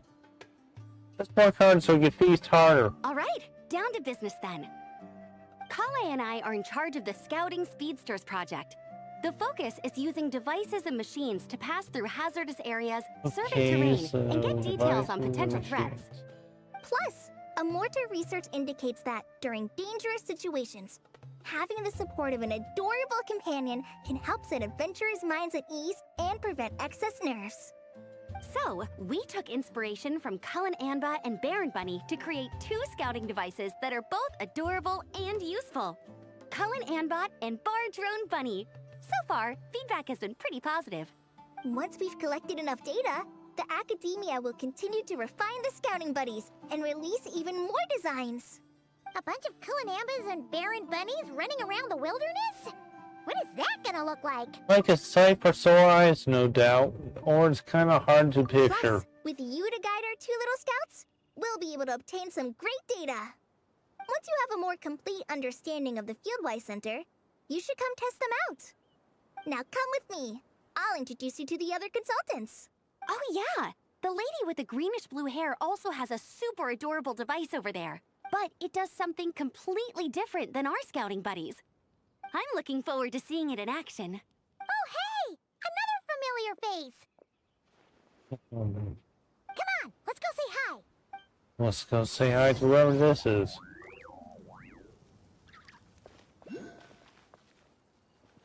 Ozon. It's really that popular. Okay, The internal Ozon locomotion mechanism researcher. is clever enough. And the execution on the terrain recognition, remote control, and weight detection modules isn't bad. But the appearance... it might as well be a doll for a child. No, this won't do. Madame Farzan, great news! The Traveler and Paimon agreed to join! The Fieldwise Center just leveled up big time, huh? Hello, Madame Farzan! We're here to help! Well, look who the cat dragged in. Excellent job, Kale. Snagging 2 top experts with undeniable adventuring expertise. Now the League won't be able to say a word, no matter what kind of feedback I give. Now tell me, what do you think of this puzzle, pal? Whoa! It looks just like you! Makes me feel safe and comfortable. But it barely looks like adventuring gear at all. It's a collaboration between my juniors in the I'd choose Haravatat it. the Puzzlers League, and the It barely Synoxium looks like on human adventuring gear. mechanisms. Clearly, the technological aspect is quite advanced. But the appearance... it couldn't be more childish. You should have seen Anise, defending this design choice with more passion than her thesis. Young people these days. Far too obsessed with making things cute. Paimon kinda likes it. Kali and Amber were just saying how cute companions can help adventurers stay calm. With a doll that looks like you by her side, Paimon thinks she could go adventuring in a super dark ruin and not even get scared. Well, that line of thinking does have merit. And I suppose choosing this particular appearance is a sign of their respect. For me. Still, there are adventurers who place greater emphasis on reliability and technical composition. People like that don't just want their devices to be able to survive an avalanche, but to look the part. And for their appearance to reflect the high-tech composition. The fluffiness of this puzzle pal, on the other hand, doesn't give the impression it would be a reliable or formidable device. The appearance may even be distracting. Now picture this. A thick metal casing, square in shape, with a matte finish and openings to showcase the complex technical composition. That would have much more visual impact. I'm the perfect example of this. I have a youthful appearance, and so people question me on occasion. If I had a head of white hair instead, things would be different. Really? Then, you want Paimon to talk to them? She has white hair. What? No! That's not the same thing. Of course. I didn't realize you had such strict views about this, Madame Farzan. I think it looks as good as it is. Maybe we could save the square model for next time. So, even you prefer this version? Well, if that's what you really think, then fine. You'll have to come back and test it out on some puzzles, Traveler. I'll rate your effectiveness in using the device and come up with a user manual based on your performance. As for improvements to its appearance, long-term observation is required, so I'll put that aside for now. I'll do my best. Be sure to make the most of the Puzzle Pal's capabilities. I've already selected a few of the most suitable domains, so we can begin the puzzle-solving process at any time. Thanks, Madame Farzan. Yes, this will be a main game. Traveler and Paimon to see the final project. But it shouldn't take long. Don't worry, Kale. You're the one in charge here. Just make sure to pace yourself. Once things calm down, come over to see me and we'll have a nice chat. I'll even treat you to some snacks from back in my day. Snacks? Paimon's in! Paimon's in! Of course. Thank you, Madame Farzan. I'll bring a few boxes of floral tea as well. Go on now. Do me proud. That's what we can do here. So let's head to the next program. Farzan. Come on. This last one is a long-term project we're calling the Security Oh, Division. so this is the Thanks to General Mahamatra Sino, we've been able to bring Dia on as the instructor and Candace as the coordinator. They're putting together a combat test right now, but they should be back soon. Hey, looking for us? I guess we showed up right on cue then. Wait, the Traveler and Paimon are joining as well? That makes things a whole lot easier. Sorry for keeping you waiting, everyone. But we managed to bring back some good intel. Intel? Huh, this is starting to sound intense. that's the type of prep you do before a major battle. Are we planning some sort of offensive? Of course. What better way to protect the students than to sweep through the desert and rid it of all potential dangers? Not a bad plan, right? You in? Not the best time for jokes, Dia. Besides, when it comes to striking down danger, the Traveler is a man on a mission. He might take you up on that offer. Defeating anything that might pose a threat? Oh, Even if the Traveler worked non-stop, that could still take years. He'd have to stop traveling. Oh, Paimon doesn't even want to think about that. After all, the desert's just too big. Who knows how many enemies are? Who knows how many enemies there are? Time would be the least of our problems. Some dangers aren't visible to the naked eye, like the scorpions burrowed underground, or the terrifying raptors sleeping in the trees. You can't get rid of them until they jump out to attack you. For situations like these, we'd have to combine Madame Farazan's recommendations with Amber's approach to scouting, calculating our chances of encountering enemies and our expected operation times. Whoa, whoa, whoa, pencils down, Sorry. everyone. That was just a joke. The security division's goal is a lot simpler, actually. We're just here to ensure that fieldwork teams include trained combat personnel. Some of this work has been entrusted to the Blazing Beasts and other mercenaries, but members of investigation teams who pass the combat test can also qualify. Before an investigation team is allowed to head into a dangerous area, the group must include at least 2 professionals who have passed the assessment. And Dia and I were just out collecting intel on the best place to hold the test. We found a domain filled with monsters and bandits of all levels. Hopefully, they don't mind us borrowing their stomping ground for a bit. It'll only cost them a few smacks on the head. Oh, so we just need to supervise, right? That's right. Participant safety is our utmost priority. So we'll organize a group of capable personnel to take it in shifts. We still need to figure out our testing metrics, though. Fighting is different from an actual exam, and there's no one right answer. Mercenaries like me, we all have our own style. That's not a problem in actual combat, but when it comes to teaching, we tend to stick too much to what we're used to. So, we need someone to give us a baseline. Someone who has the experience, but also takes a more flexible approach in combat. That's my specialty. Leave it to me. I'm here to help as much as I can. Based on what you just described, the Traveler seems like the perfect person for the job. Great. Working with you is always a pleasure, Traveler.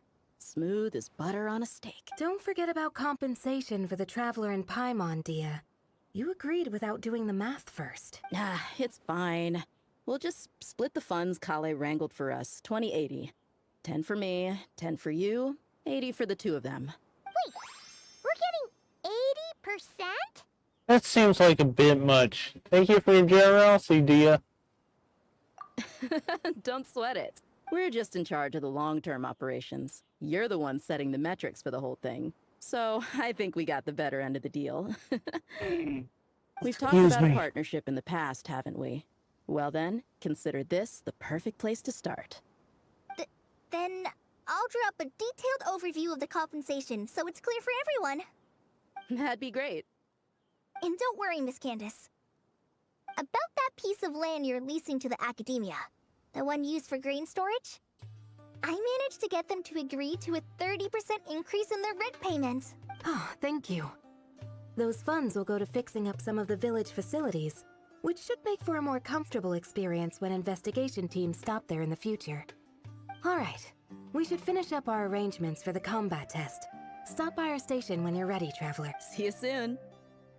Oh, you sure are the beating heart of this operation, Kale. He brought the whole gang together. Oh, no. I'm just doing what I can. I still have so much to learn, so much work to coordinate. But for now, let's just give it our all. You bet! Hold on, I'll be right back. Fieldwise Center the best it can be!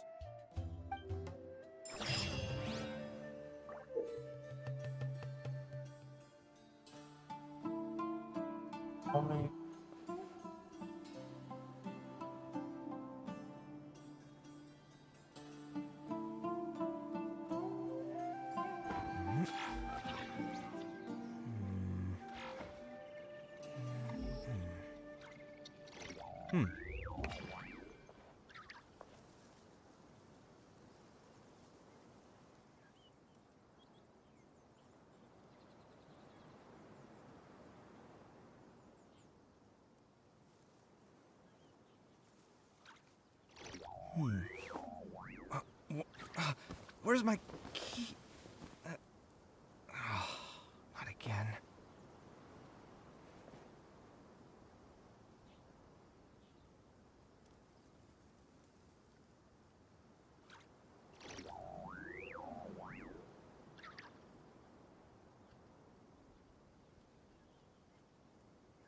The ability to appreciate beauty is an important virtue.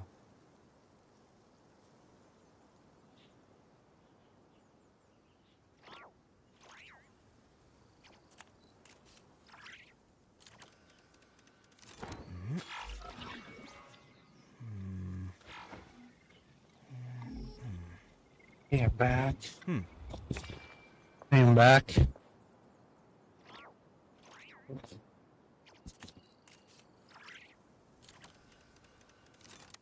Hold on.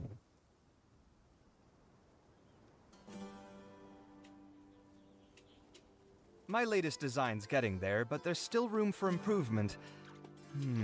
Better make my finishing touches before the deadline creeps up.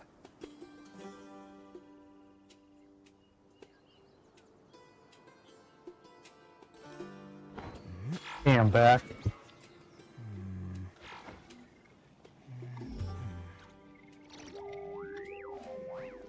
Let's see where we go next.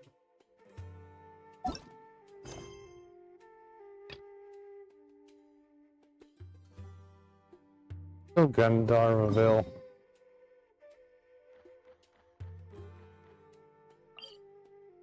Oh, Gandharville. Too fast. When you go down there.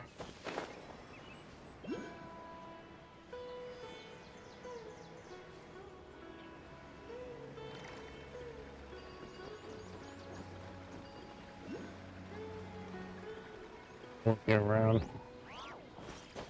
Landed on this tree branch.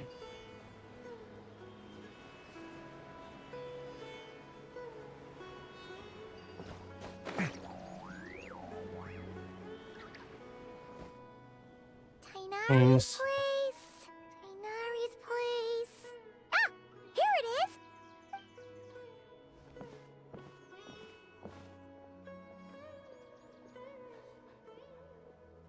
Sino! Sethos!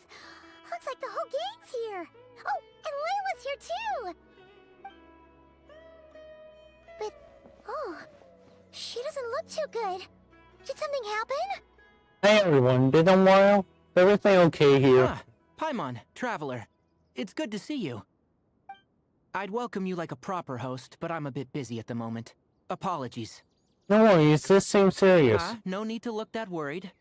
My observations indicate Miss Layla's condition has improved quite a bit. There's no danger to her mind. She's just fatigued and needs some rest. Excuse me for a moment while I blend some calming incense. I'll let you two explain the situation. All right. Okay. What happened was, Sethos and a few members of the Temple of Silence rescued Layla, who was out in the desert trapped in a state of delirium. She had to be rescued? Oh, that sounds bad. That's all you're gonna say about it, Sino? I mean, we don't want people jumping to conclusions. Oh, Sethos. That's all I can say about it. The person involved is unable to explain what happened to her, so we're limited in what we know. Sorry. My head... still dizzy. The moons... Exactly how many are there? Right, Mama. Hey, Layla... If she's a sleepwalking eccentric, heaven sends the moons. She's been repeating that phrase over and over again, but she can't seem to remember what happened to her. We tried a few things back at the Temple of Silence, but we couldn't recover her memories. Her symptoms are kind of similar to researchers in the Satyavada life state. So we brought her to Tainari to see if our veteran forest watcher had any other ideas. Tainari is pretty much our last option, so let's hope he can help. Well, the good news is, even if restoring her memory is a no-go, we can help with the headache at least. Jur was in a similar state when we found him, delirious and mumbling to himself, but he's more or less back to normal now. Sorry, I should give you some context first, huh? We should let Miss Layla get some rest. Come with me, you two, and I'll introduce you to the other victim of this incident. Good idea. I'll wait for Tainari here and keep an eye on our patient. All right then. This way. Let's see something.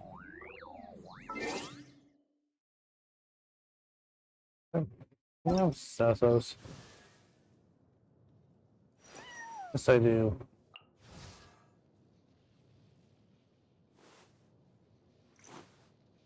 Let's see what he does.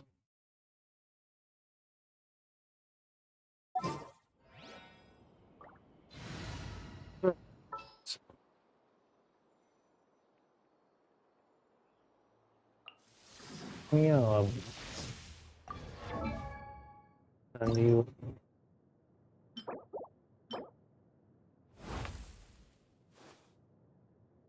Okay, so we need find these.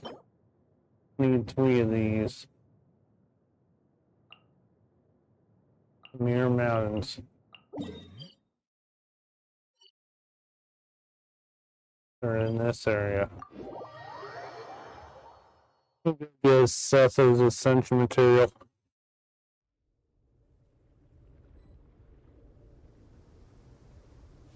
Yeah, let's switch it.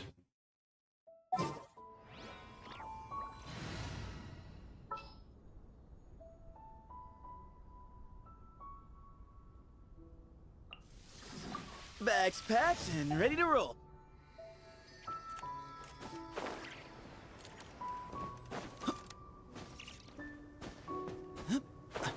I'm gonna go this way.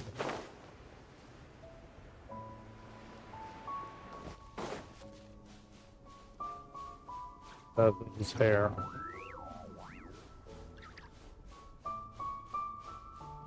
It should be down. The weather's so perfect, it'll be such a waste not to go camping. How does fishing in an oasis sound? Yeah, Sandy is the one we need.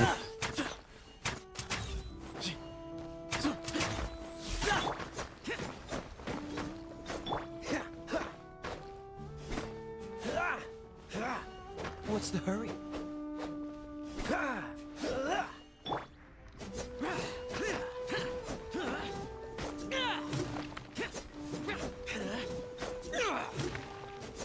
We need 3 of these.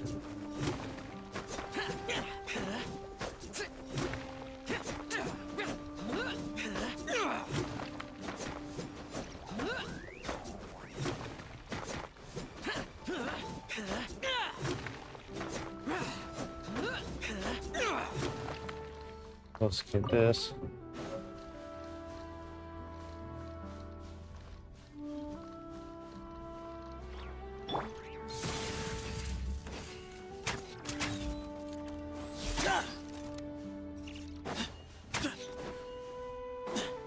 What's this?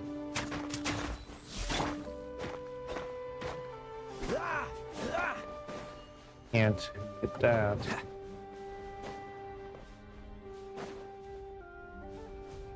To here.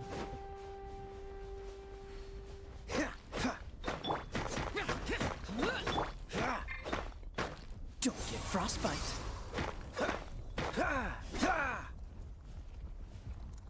Not damaging at all. Nope.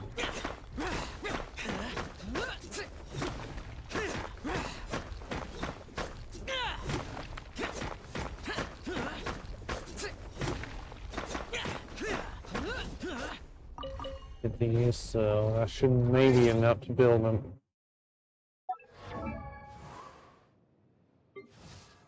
Yep.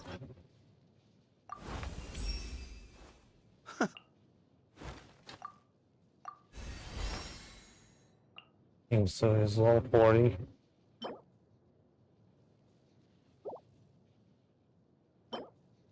We need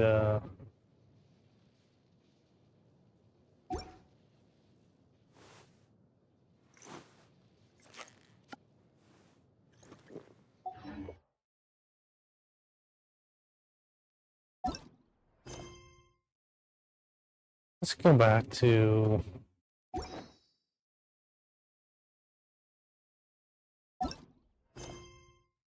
we need to go to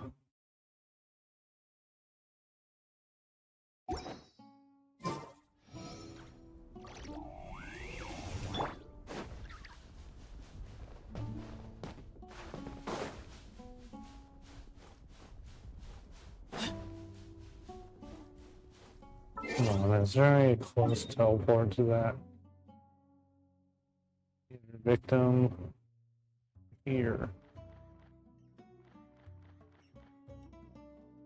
We need to go over here.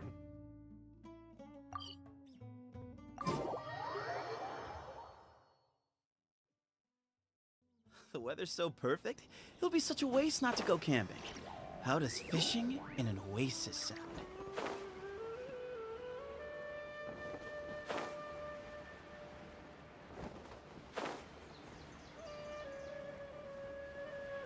We need to go down here.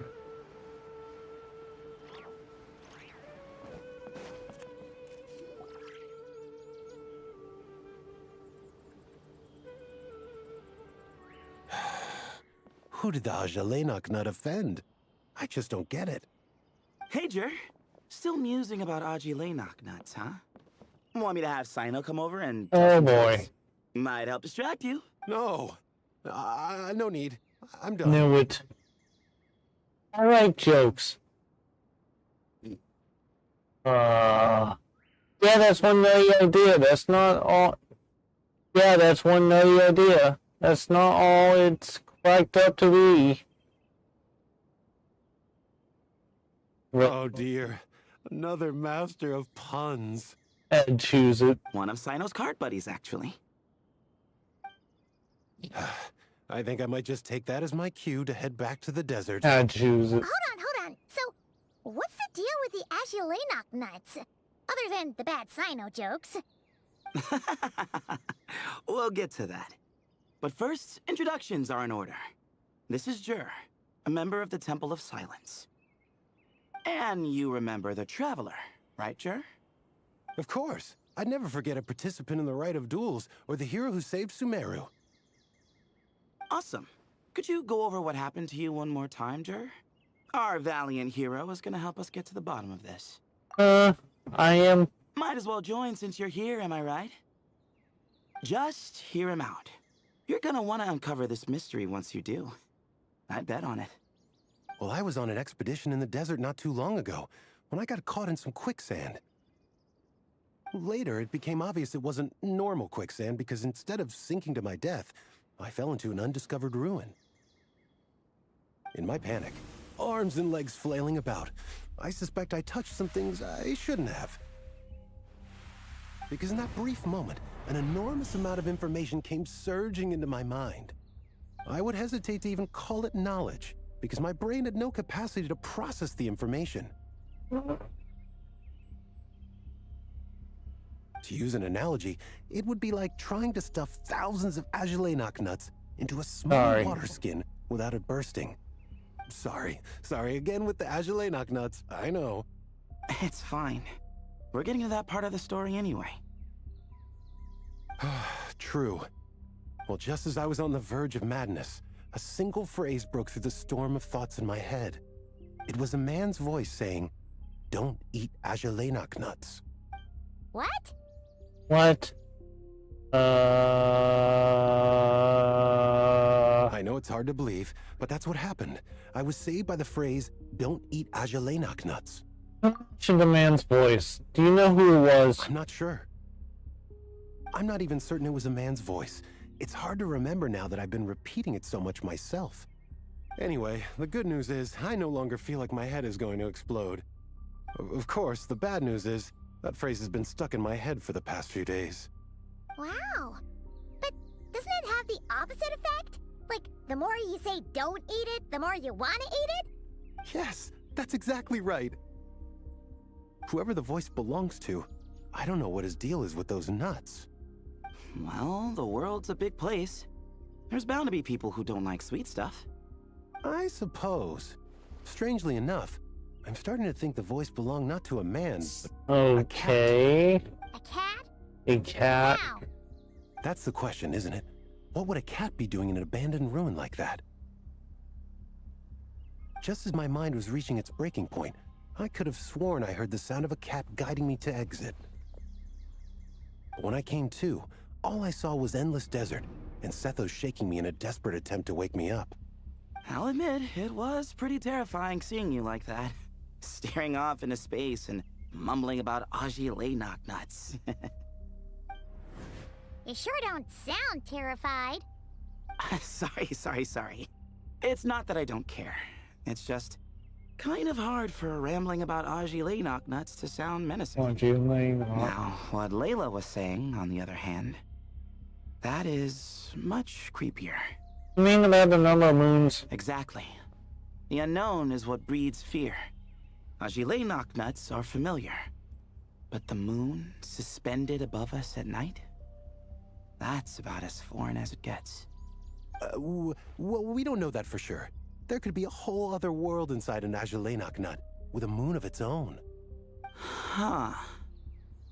I guess. Ajilenak nuts are not to be underestimated. Right, yeah, of course. Won't catch me disparaging the mighty Ajilenak nut. No, sir. Huh. So, a similar thing happened to Layla then? Yeah, I think so. I was in a hurry to rescue Jur, so I put a marker on the incident site so we could go back and investigate. When his condition stabilized, we doubled back around to check and... Discovered Layla in a similar condition. Exactly. Multiple victims with the same symptoms at the same location.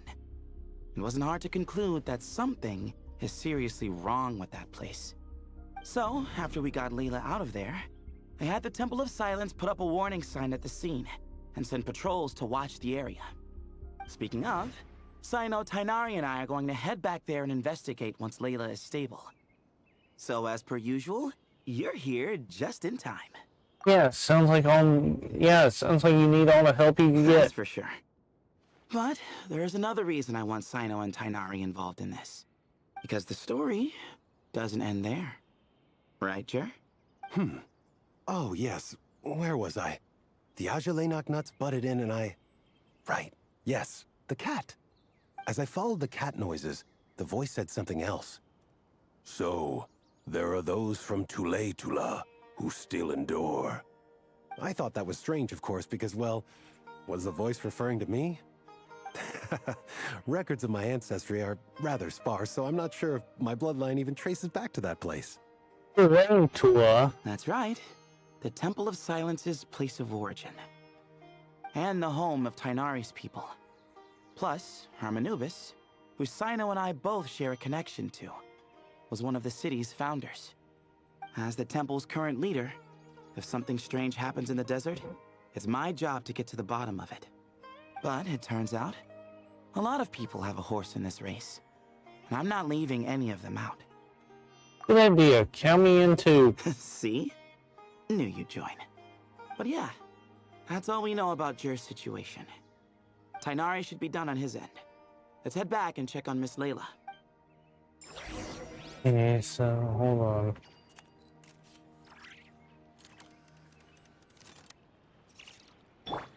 Head back.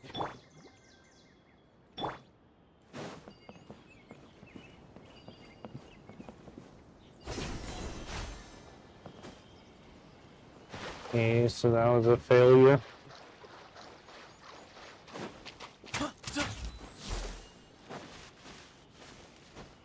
Get back up there.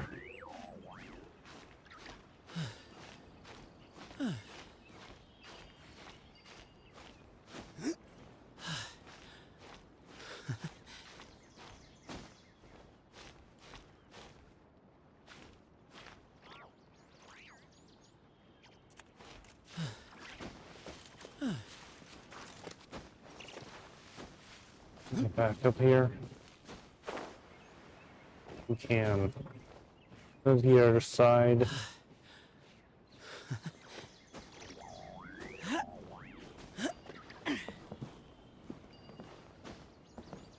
When you get back, you take two.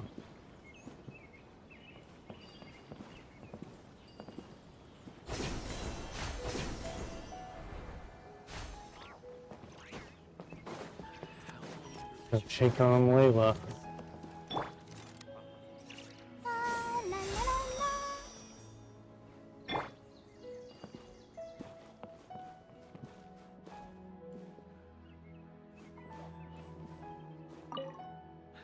Here we are, How are Layla. you feeling?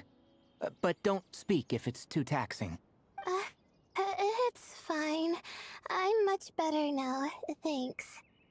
I feel like I haven't slept in 2 days, so pretty much back to normal. Whoa. That's your normal? Layla! Traveler, Paimon, I thought I heard your voices earlier. Oh, and, I'm sorry. Huh? You don't have to apologize. You didn't do anything wrong. No, I just mean, I think I'm about to disappoint you. My head was kinda muddled earlier, but I still heard your conversation. I know you're trying to figure out what happened to me, and I want to help. But, I really don't remember anything. Does your head still hurt? No, I feel fine. The incense you made helped a lot. I'm still hearing those words in my head, but other than that, I'm okay. It's just, all I remember are those words. Everything else is a total blank. One moment I was heading to the stargazing point I'd calculated, and the next, I was on my back in the sand. The same phrase playing over and over again in my mind. How many moons are there in the sky? Sethos, did your friend Jur suffer from memory loss too? Not really. His memories are blurry, but there aren't huge gaps like this. He remembers touching something. Someone talking, a voice mentioning Tuletula, and hearing a cat lead him to the exit. A cat? Did you hear it too? Huh? Now that you mention it, I think so. It was so soft. I thought I was imagining things. Which means, at the very least, what the two of you experienced while escaping the ruin is consistent. A single sentence repeating in your heads, and the faint sound of a cat. Still not a lot to go off of. Agreed. Oh, is your head hurting again, Layla? No, I was just thinking. Maybe my memories are blank because I was sleepwalking at the time. Sometimes, my friends and classmates tell me about things I don't remember doing, or places I don't remember going. I don't talk about it a lot because, well, I don't even know how it happened. But I don't want my personal circumstances clouding your judgment. So I, just wanted to mention that. Ah, I see. Well, thank you for telling us. But I don't think we need to dwell on that for now. We're gonna check out the site of the incident for ourselves, so that should help us come to our own conclusions. I'm with Tighnari. Don't put too much pressure on yourself, Layla. Okay, then could I come too? I have to know what happened to me back there. Sure, but on one condition. You need to be in tip-top shape before we head out. If your condition isn't stable enough before then, I'll have to figure out something else. Of course. No problem. Well, I'm more concerned about Tighnari. You sure you'll be alright in the desert? You say that like I'll evaporate on first contact with sand or something. Call it curiosity. If this concerns my ancestors, I want to figure out what's going on. Anyway, as long as I take things slow when the sun's out, I should be fine with the right preparation.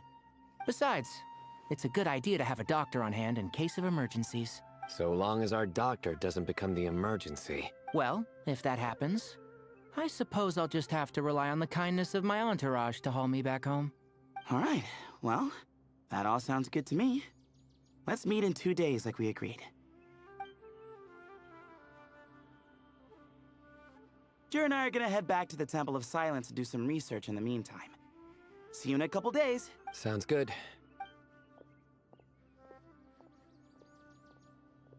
What about you, Layla? If you feel like you need more rest, I can arrange a room for you to stay in. No need. I've asked enough of you as it is. Besides, I feel a lot better.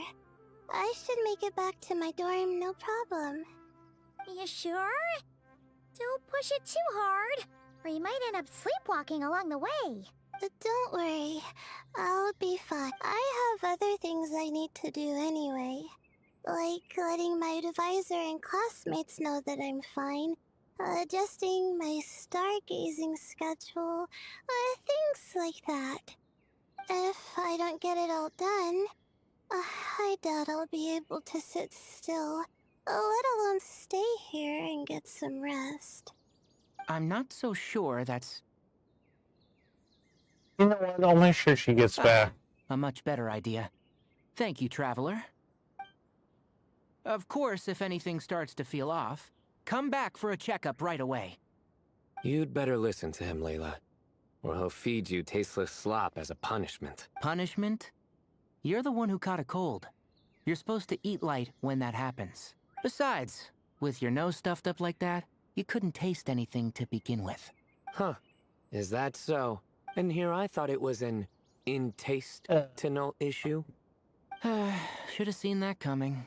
You're off the clock, so now it's time for puns. Thanks for Oh, that. brother, not this again. Don't worry, Paimon. I understand. If you want me to stop, then Then? you'll have to call a plumber. Tell them someone's got a pipe down. Oh my. Wow. This is getting more insufferable by the second.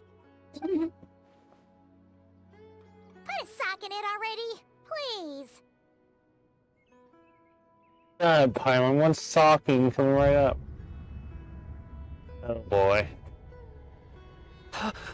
Paimon's done with this game. You win, okay? Let's just get out of here. Bye bye, everyone. I'll keep Layla safe and Paimon mentally All right, sound. you stay safe.